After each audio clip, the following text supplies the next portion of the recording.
Hola a todos, hoy les traigo el cuarto capítulo de Herbert West, Reanimador.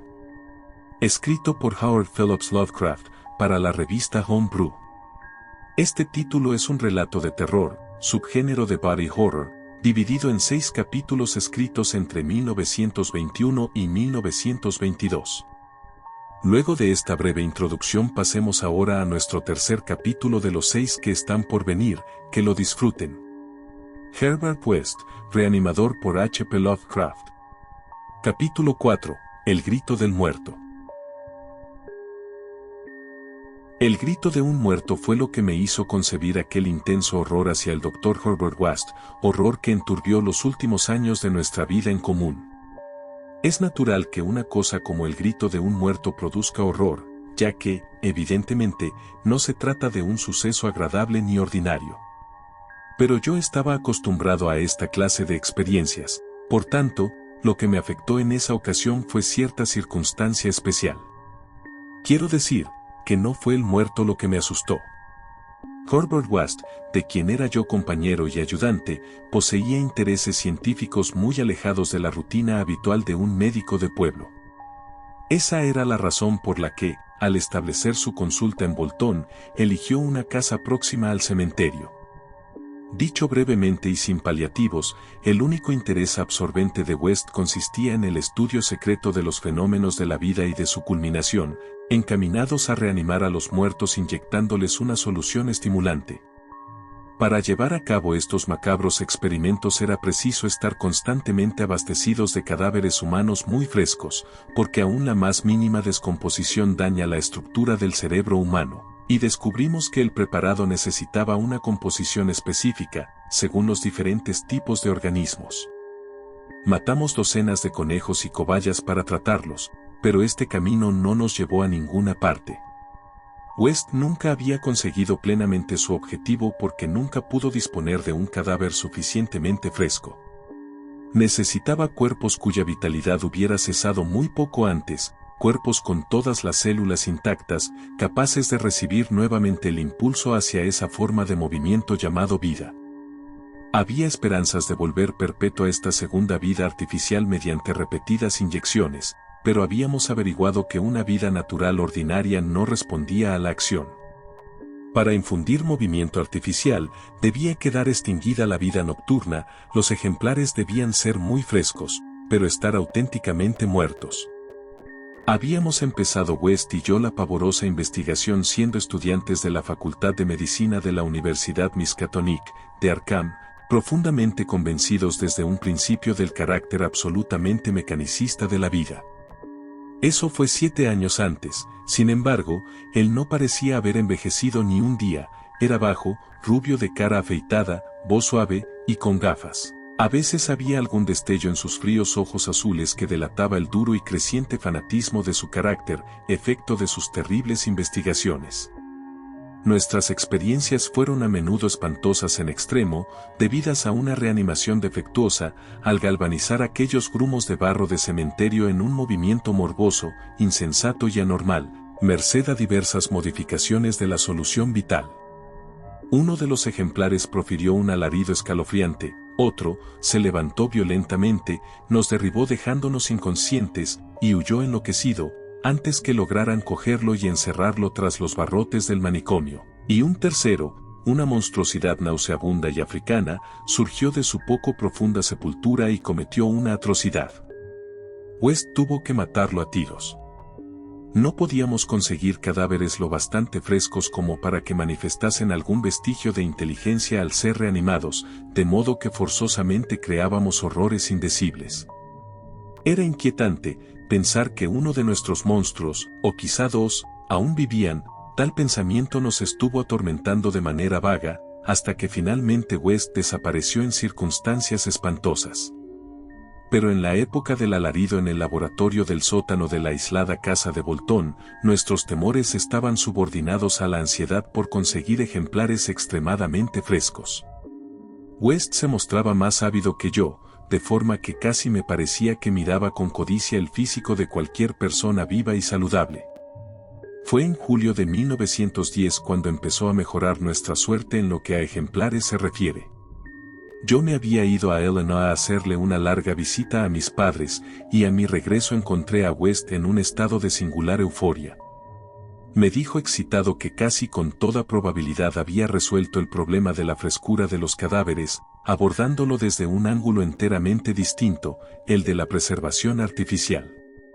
Yo sabía que trabajaba en un preparado nuevo sumamente original, así que no me sorprendió que hubiera dado resultado, pero hasta que me hubo explicado los detalles, me tuvo un poco perplejo sobre cómo podía ayudarnos dicho preparado en nuestro trabajo, ya que el enojoso deterioro de los ejemplares se debía ante todo al tiempo transcurrido hasta que caían en nuestras manos. Esto lo había visto claramente West, según me daba cuenta ahora, al crear un compuesto embalsamador para uso futuro, más que inmediato, por si el destino le proporcionaba un cadáver muy reciente y sin enterrar, como nos ocurrió años antes, con el negro aquel de Bolton, tras el combate de boxeo. Por último, el destino se nos mostró propicio, de forma que en esta ocasión conseguimos tener en el laboratorio secreto del sótano un cadáver cuya corrupción no había tenido posibilidad de empezar aún. West no se atrevía a predecir qué sucedería en el momento de la reanimación, ni si podíamos esperar una revivificación de la mente y la razón. El experimento marcaría un hito en nuestros estudios, por lo que había conservado este nuevo cuerpo hasta mi regreso, a fin que compartiésemos los dos el resultado de la forma acostumbrada. West me contó cómo había conseguido el ejemplar. Había sido un hombre vigoroso, un extranjero bien vestido que se acababa de apear al tren, y que se dirigía a las fábricas textiles de Bolton a resolver unos asuntos. Había dado un largo paseo por el pueblo, y al detenerse en nuestra casa a preguntar el camino hacia las fábricas, sufrió un ataque al corazón. Se negó a tomar un cordial, y cayó súbitamente muerto, un momento después. Como era de esperar, el cadáver le pareció a West como caído del cielo. En su breve conversación, el forastero le explicó que no conocía a nadie en Bolton, y tras registrarle los bolsillos después, averiguó que se trataba de un tal Robert Lavett, de St. Louis, al parecer sin familia que pudiera hacer averiguaciones sobre su desaparición. Si no conseguía devolverlo a la vida, nadie se enteraría de nuestro experimento. Solíamos enterrar los despojos en una espesa franja de bosque que había entre nuestra casa y el cementerio de enterramientos anónimos. En cambio, si teníamos éxito, nuestra fama quedaría brillante y perpetuamente establecida. De modo que West inyectó sin demora, en la muñeca del cadáver, el preparado que lo mantendría fresco hasta mi llegada. La posible debilidad del corazón, que a mi juicio haría peligrar el éxito de nuestro experimento, no parecía preocupar demasiado a West. Esperaba conseguir al fin lo que no había logrado hasta ahora, reavivar la chispa de la razón y devolverle la vida, quizás, a una criatura normal. De modo que la noche del 18 de julio de 1910, Herbert West y yo nos encontrábamos en el laboratorio del sótano, contemplando la figura blanca e inmóvil bajo la luz cegadora de la lámpara. El compuesto embalsamador dio un resultado extraordinariamente positivo, pues al comprobar fascinado el cuerpo robusto que llevaba 2 semanas sin que sobreviniese la rigidez, pedí a West que me diese garantías que estaba verdaderamente muerto. Me las dio en el acto, recordándome que jamás administrábamos la solución reanimadora sin una serie de pruebas minuciosas para comprobar que no había vida, ya que en caso de subsistir el menor vestigio de vitalidad original no tendría ningún efecto. Cuando West se puso a hacer todos los preparativos, me quedé impresionado ante la enorme complejidad del nuevo experimento. Era tanta, que no quiso confiar el trabajo a otras manos que las suyas. Y tras prohibirme tocar siquiera el cuerpo, inyectó primero una droga en la muñeca, cerca del sitio donde había pinchado para inyectarle el compuesto embalsamador. Esta, dijo, neutralizaría el compuesto y liberaría los sistemas uniéndolos en una relajación normal, de forma que la solución reanimadora pudiese actuar libremente al ser inyectada. Poco después, cuando se observó un cambio, y un leve temblor pareció afectar los miembros muertos, West colocó sobre la cara espasmódica una especie de almohada, la apretó violentamente y no la retiró hasta que el cadáver se quedó absolutamente inmóvil y listo para nuestro intento de reanimación. Él, pálido y entusiasta, se dedicó ahora a efectuar unas cuantas pruebas finales y someras para comprobar la absoluta carencia de vida, se apartó satisfecho y, finalmente inyectó en el brazo izquierdo una dosis meticulosamente medida del elixir vital, preparado durante la tarde con más minuciosidad que nunca desde nuestros tiempos universitarios, en que nuestras hazañas eran nuevas e inseguras. No me es posible describir la tremenda e intensa incertidumbre con que esperamos los resultados de este primer ejemplar auténticamente fresco, el primero del que podíamos esperar razonablemente que abriese los labios y nos contase quizás, con voz inteligente, lo que había visto al otro lado del insondable abismo. West era materialista, no creía en el alma, y atribuía toda función de la conciencia a fenómenos corporales. Por consiguiente, no esperaba ninguna revelación sobre espantosos secretos de abismos y cavernas más allá de la barrera de la muerte. Yo no disentía completamente de su teoría, aunque conservaba vagos e instintivos vestigios de la primitiva fe de mis antecesores, de modo que no podía dejar de observar el cadáver con cierto temor y terrible expectación.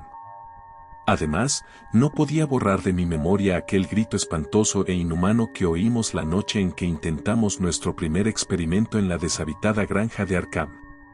Había transcurrido muy poco tiempo, cuando observé que el ensayo no iba a ser un fracaso total.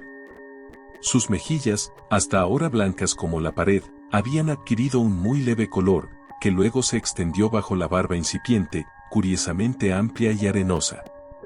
West, que tenía la mano puesta en el pulso de la muñeca izquierda del ejemplar, asintió de pronto significativamente, y casi de manera simultánea, apareció un vaho en el espejo inclinado sobre la boca del cadáver.